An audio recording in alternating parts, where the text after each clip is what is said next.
MSc Part 2, Semester 4, Paper 1, Theoretical Organic Chemistry 2. In that Unit 4, Asymmetric Synthesis. आपलं first unit physical organic chemistry, then stereochemistry unit, हे 2 unit complete झालेले आहेत first पेपरमधले. आता आपण तिसरं unit start करतो आहे, फोर्थ युनिट स्टार्ट करतो आहे, asymmetric synthesis.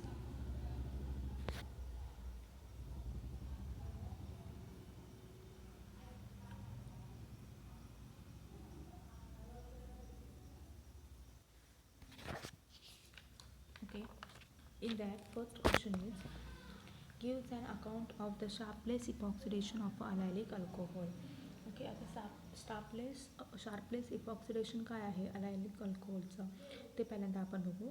Firstly the preparation of a epoxide without using the chiral inducing agent leads to the formation of a racemate epoxide. Preparation काय करायचं, इपॉक्साइड फॉर्मेशन करायचं आहे without using the chiral inducing agent leads to the formation of the racemate epoxide, and as the asymmetric synthesis of the optically active epoxide is needs to of the day for the synthesis of a biological active method.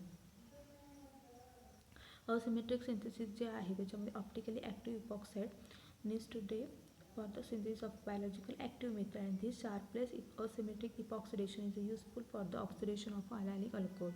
हे जे Sharpless asymmetric इपॉक्सिडेशन जे आहे ते कशासाठी useful आहे, oxidation of allylic alcohol. Allylic अल्कोहोलचं जर आपल्याला ऑक्सिडेशन करायचं असेल त्यासाठी शार्पलेस इपॉक्सिडेशन इम्पॉर्टंट आहे. And this epoxidation is carried out with the tertiary butyl hydroperoxide and titanium tetra iso propoxide, and the procedure become highly enantioselective, and when the enantiomerically pure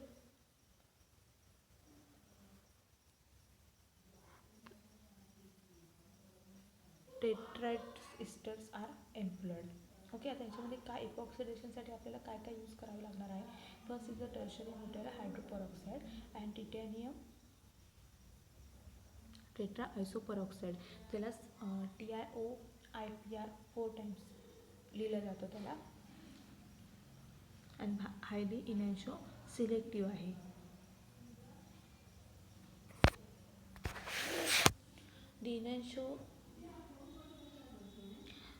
The stereochemically of epoxide can be determined by the stereochemistry of enantiomer diethyl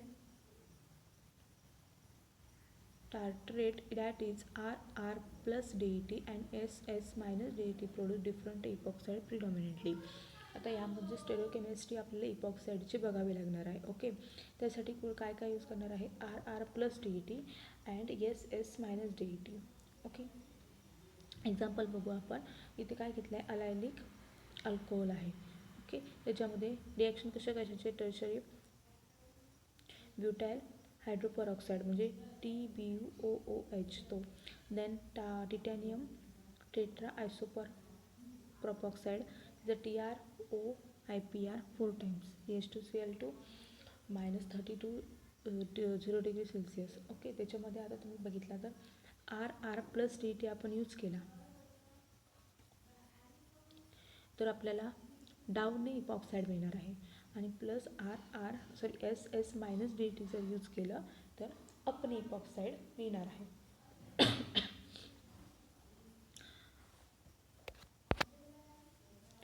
this is a mechanism can be given by, तर खाली त्याचं mechanism दिलं आहे, TiOR4 plus DET it gives TiDETOR twice. Okay, हे first तयार झालं आहे. Then TiDETOR2 अलायलिक alcohol आपण त्यामध्ये यूज केला आपण, सो TiDETO अटॅच झाला त्याला. ओके, अलायलिक अल्कोहोल जो आहे तो. देन त्याच्यामध्ये आपण टर्शरी ब्युटाइल हायड्रॉक्साइडची ॲडिशन केली. काय, ऑक्सिजनवरती लोन पेअर आहे, so attack to the titanium and the formation of a 3-membered ring. Then in the next step,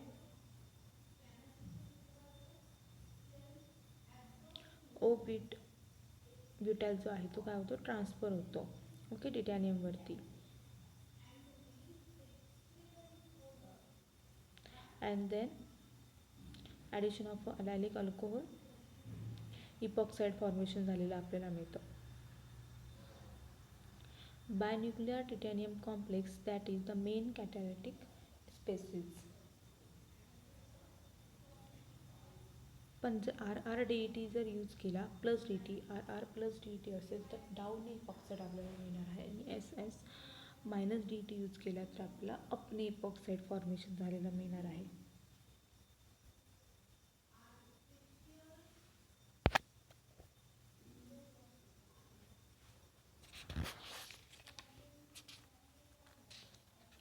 The next question is complete the following reaction. Name of the reaction involved and gets its mechanism. Reaction दिलेली असेल तुम्हाला की त्याचं रिॲक्शनचं mechanism लिहावं लागणार plus त्या रिॲक्शनचं name काय आहे ते सुद्धा तुम्हाला त्याच्यामध्ये इन्व्हॉल्व करावं लागणार आहे. So firstly the name of the reaction is Woodward hydroxylation. रिॲक्शनचं नेम काय आहे वुडवर्ड हायड्रॉक्सिलेशन. I2AgOAC कंडिशन आहे. ॲसिड यूज केला आहे. डबल बॉन्ड प्रेझेंट आहे. डबल बॉन्ड प्रेझेंट असेल ॲसिड आहे देन I2AgOAC कंडिशन असेल तर ती वुडवर्ड हायड्रॉक्सिलेशन रिॲक्शन आहे. आता मेकॅनिझम पहिल्यांदा ती रिॲक्शन कंप्लीट केलेली आहे okay first. Then what happen in this reaction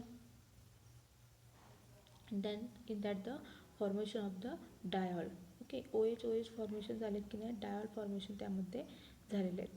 the mechanism for the reaction firstly where as alkene on reaction with iodine in aqueous acetic acid and also in silver acetate gives the cis diol. Okay, cis diol यामध्ये मिळणार आहे. when alkene on reaction with alkeneची reaction कशाशी केली आहे आयोडीनशी in aqueous acetic acid मध्ये and also in silver acetate and gives the cis diol in iodine. First on the reaction with alkene form the iodine ion and which undergoes the displacement of SN2 attack by the acetate. Firstly काय होणार आहे iodine जो आहे रिॲक्शनवरती अल्कीनमध्ये form iodine ion form करणार आहे and then displacement of SN2 attack होणार आहे बाय द ॲसिटेटचा direct attack and this further leads to the formation of acetoxonium ion and which on the hydrolysis give the syn hydroxy diols. Okay then next स्टेपमध्ये काय होणार आहे ॲसिटॉक्झाईम ion formation होणार आहे then hydrolysis आणि मग आपल्याला सीन हायड्रॉक्साईड नायट्रेट डायल्स हे फॉर्मेशन झालेलं मिळणार आहे.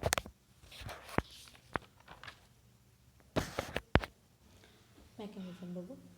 फर्स्टली अल्कीन ओके अल्कीन आहे डबल बॉन्ड आहे alkene is attack to the I2 okay and then I is reacted with AgOAC.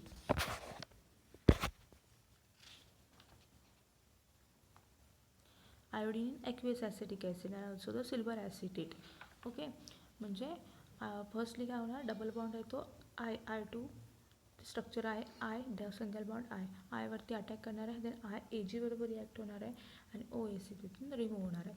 Then next स्टेपमध्ये काय होणार आहे OAC जो तिथून निघून गेलेला आहे तो काय करणार आहे SN2 अटॅक फॉर्मेशन करणार आहे. Iodine first is reaction with alkene form the iodonium ion तिथे फॉर्मेशन झालेलं आहे ओके प्लस चार्ज दाखवलेला आहे and then undergo the displacement by the SN2 attack by ॲसिटेटचा काय होणार आहे SN2 अटॅक होणार आहे ओके. देन नेक्स्ट स्टेपमध्ये काय होणार आहे ॲसिटेट OAC ग्रुप कसा लिहिला जातो OC double bond OCH3 okay OC double bond OCH3 असा लिहिला जातो. मग C डबल बॉन्ड O जो आहे त्याचा जो डबल बॉन्ड आहे तो CH वरती अटॅक करणार आहे आणि I तिथून लिव्ह होणार आहे म्हणजे ॲसिटॉक्झिनियम आयन तिथे फॉर्मेशन होणार आहे. नेक्स्ट स्टेपमध्ये ॲसिटॉक्झिनियम आयन फॉर्मेशन आहे then last step is the hydrolysis is a simple step and the formation of the syn diol. these are the Woodward hydroxylation okay. यामध्ये आपण आज 2 क्वेश्चन सॉल्व केले आहेत. फर्स्टली म्हणजे रिॲक्शन एक होती त्याचं मेकॅनिझम त्याची रिॲक्शन देन त्याचं नेमिंग ओके विचारलं जातं And second is the Sharpless oxidation. Sharpless epoxidation means what? Allylic अल्कोहोलचं शार्पलेस इपॉक्सिडेशन कसं केलं जातं ते आपण बघितलं. थँक्यू.